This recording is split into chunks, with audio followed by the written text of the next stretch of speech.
Price Lord. இன்றைய தியானத்திற்கு 1 Samuel 17ஆம் அதிகாரம் 45ஆம் வசனம். அதற்கு தாவீது பெலிஸ்தனை நோக்கி, நீ பட்டயத்தோடும் ஈட்டியோடும் கேடகத்தோடும் என்னிடத்தில் வருகிறாய். நானோ நீ நிந்தித்த இஸ்ரவேலுடைய இராணுவங்களின் தேவனாகிய சேனைகளுடைய கர்த்தர் நாமத்திலே உன்னிடத்தில் வருகிறேன். அநேக நேரம் நம்ம வாழ்க்கையில் போராட்டத்தின் நேரத்தில் தனியாக நடக்கிறோன்றத நம்ம நினைக்கிறோம். ஆனால் கர்த்தருடைய பிள்ளைகளாகிய நாம் எப்போதுமே தனியாகவே இல்லை. நீங்களும் தேவனுமே ஒரு பெரிய சேனை. இதை நீங்கள் உணர வேண்டும்.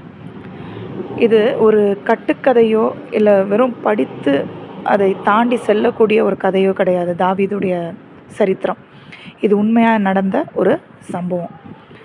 அவன் நம்பினது தேவனுடைய நாமத்தை நம்பி அவன் அந்த போராட்டத்தில் இறங்கின போது அவன் தேசத்திற்கு ஒரு மீட்பராக எழும்பினான். நம்முடைய வாழ்க்கையிலும் இப்போ நம்ம குடும்பத்திற்காக நம்ம ஒரு காரியத்துக்கு போராடுறோன்னா நம்ம தனியாக இல்லை.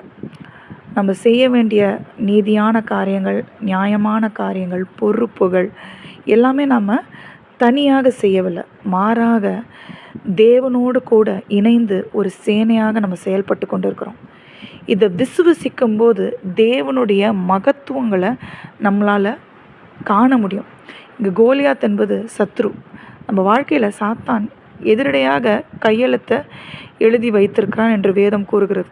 அது எல்லாத்தையும் தேவனுடைய நாமம் முறியடிக்கக்கூடியதாக இருக்கிறது.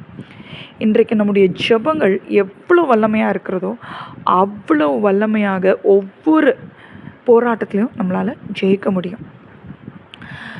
உம்மாலே ஒரு சேனைக்குள் பாய்வேன் என்று வேதம் கூறுகிறது. அப்போ இது உண்மையுள்ள சத்தியமுள்ள வார்த்தை. அப்போ தேவனோடு இருக்கும்போது என்ன ஒரு பெரிய போராட்டமாக இருந்தாலும் நம்மளால் நிச்சயமாக ஜெயிக்க முடியும். அதுக்காக நம்ம ஜெபிப்போமா? அன்பின் பரலோக தகப்பனே, இந்த நாளிலும் கூட ஆண்டவரே, எங்கள் கைகளை போருக்கும் விரல்களை யுத்தத்திற்கும் பழக்குவிக்கிற தேவனே, உம்மை துதிக்கிறோம், ஸ்தோத்தரிக்கிறோம், நன்றி செலுத்துகிறோம்.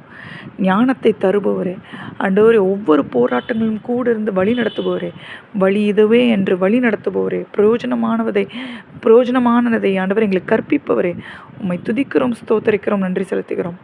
கரம் பிடித்து எங்களை வழி நடத்துங்க. போராட்டங்களில் ஜெயிக்க பலனை தாங்க ஆண்டவரே. ஸ்தோத்திரம். சத்ருவானவனை முறியடித்து போடுங்க. சத்ரு பெருவெள்ளம் போல் வரும்போது ஆவியானவர் கொடியேற்றுவார் என்ற வேத வசனத்தின்படி நாங்கள் ஜெபிக்கிறோம். ஜெயங்களை எடுத்துக்கொள்கிறோம். இயேசுவின் நாமத்தில் ஆண்டவர் நாங்கள் ஜெபிக்கிறோம். ஜெபம் கேளும் நல்ல பிதாவே. ஆமென்.